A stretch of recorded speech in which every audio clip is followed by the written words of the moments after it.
Bu şehir şahidim olsun seni nasıl sevdiğime. Bir lokmayı bölüşür gibi ömrümü verdim ellerine.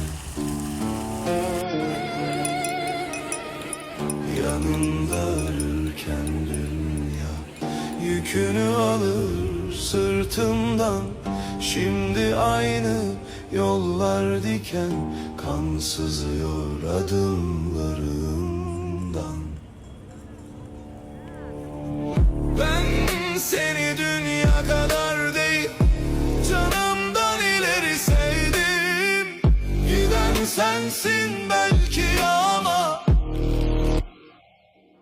kalan ben değilim.